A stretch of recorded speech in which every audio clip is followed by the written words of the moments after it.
Good afternoon. Thank you all for being with us.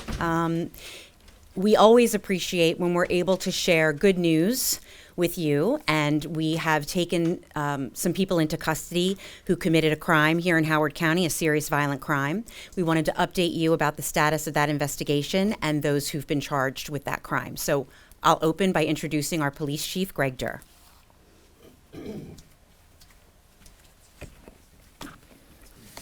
How's everybody doing today? Good. Thank you all for being here. Today we're announcing the arrest of 17-year-old Jemik Parker in a fatal shooting in Columbia in January of this year. Parker was arrested in Louisville, Kentucky after a 4-month search by investigators who was determined to locate him from both the Howard County Police Department and the United States Marshal Service. Parker is charged as an adult with first and second degree murder and is believed to be the shooter in this homicide. Our detectives believe that on January 14th, 5 young people conspired to rob 17-year-old Lance Carrington of a handgun. One suspect lured Carrington to a pre-planned location, and the other 4 approached to commit the robbery. During the incident, Carrington was shot through the window as he sat in the driver's seat. Police located him deceased with a loaded handgun in his lap. All of the suspects ran from the scene of the shooting. 4 were later found and arrested, but Parker has remained at large until now. He was returned to Maryland last night to face these serious charges. While Parker is still a juvenile at 17, the other 4 participants in this tragedy are also teens and young adults, ranging from age 18 to 20. All are being held at the Howard County Detention Center on no bond. All have altered the course of their lives and the future of their lives, and all have shattered the lives of the victim's family.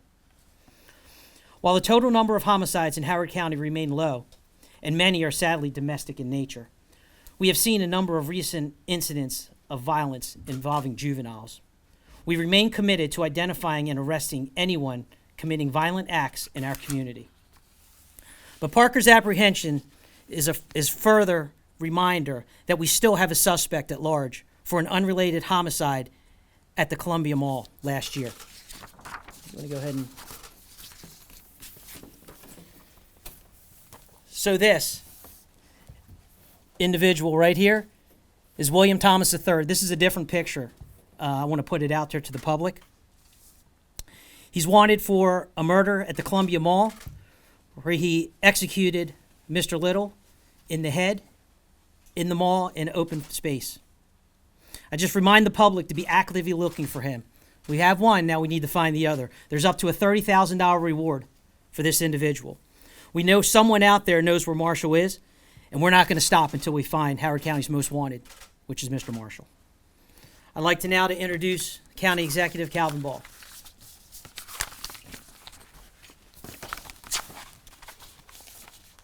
Thank you, sir. Good afternoon.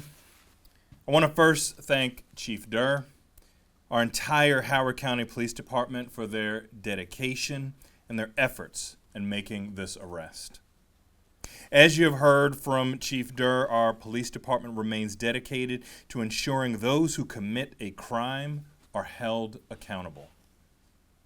We know that one act of violence in our community is one too many, especially when it results in the loss of life. Our hearts break for the families and friends of Lance Carrington, and those arrested for crimes like this heinous act are innocent until proven guilty. I hope that today, however, you can see our commitment to justice for Lance. I hope that today they and the rest of Howard County know that we are standing with the families. When our community is in crisis, we will answer the call and do what we can to ensure our residents are safe and feel safe. Working closely with our Howard County Police Department and other public safety stakeholders, we remain committed to employing community policing best practices and taking strong measures to ensure public safety is a priority. Gun crimes committed by young people are plaguing many communities across our great nation, and Howard County is not immune. While a vast majority of gun crimes committed by our young people are targeted, it does not eliminate the importance of investing in our young people and implementing effective crime reduction strategies. This is a time when community support is more meaningful than ever. As a community, we have collectively experienced trauma, hardships, and loss. However, our young people who were still developing and learning crucial life skills during the pandemic were among the most severely impacted. That is why we launched our Youth Engagement Programming Initiative, or YEP, in 2023, which primarily serves young people between the ages of 10 and 18. It's also why we established the Youth Engagement Strategies Council, or our YES Council. This group of dedicated leaders come together to find solutions to help empower our young people to make positive decisions. The safety of our community is my highest priority, and I recognize we still have work to do. While the work continues, I know that we will be successful for our community. Together, we will ensure our community is one where everyone is not only safe but feels safe. Once again, I want to thank our hard-working officers who have been working diligently to make quick arrests in these dangerous and deadly incidences. I am eternally grateful for their work. Thank you. Thank you, Dr. Ball.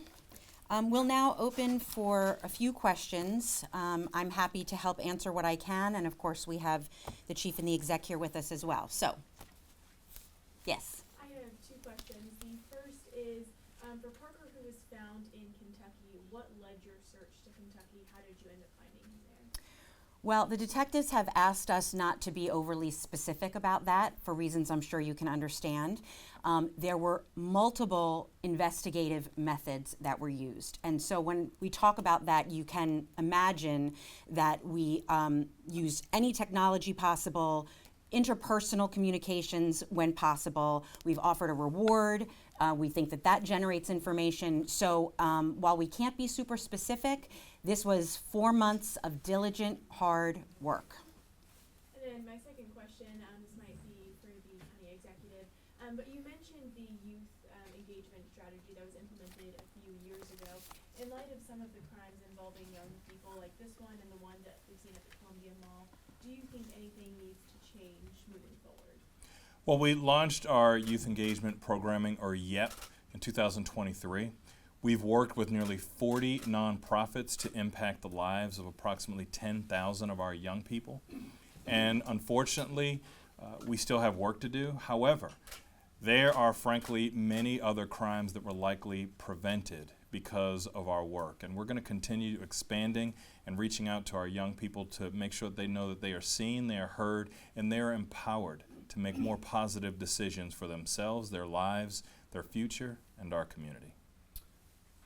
For anybody that can answer this question, Mr. Parker, is he a Maryland resident? Yes. Okay, had he been in the DJS system before? So we don't have information about criminal history because although we've identified him today and we've identified him for the search, we aren't able to release any details. However, we can tell you that he was known to law enforcement. Officers were familiar with him, but I can't get into any details about charges or discipline. Was he on an ankle monitor? No. County Executive, off topic, currently the budget is being adopted right now. Just want to get your thoughts on the cycle that went. Well, I've been very proud. The question was about the budget. I've been very proud about the investments that we've made for our community, investments from public safety to education, record and historic investments. In fact, the County Council just approved emergency legislation that I put forth for $14.5 million additional dollars. That means that we will be $53 million over the maintenance of effort mandate during a time when we've had pretty flat enrollment. That means approximately 7% increase in our budget thus far for schools year over year, which places us the highest not only in per pupil funding, but also increases. And I think investments like in public safety and quality of life issues lead us to be an amazing place to live, work, play, grow, and thrive. And I'm very glad that the council is undertaking this important work to pass our budget.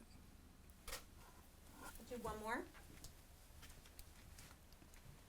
Were any of the other suspects that were arrested in this case, were they known to DJS or law enforcement or had any monitors? Well, they're all adults, the others, but ranging in age from 18 to 20. So we've given you their names. You can certainly go check and see if they had criminal histories, but we don't have that information to release. If you have follow-up questions, you know how to reach us. We're happy to help anytime. Thank you. Thank you all.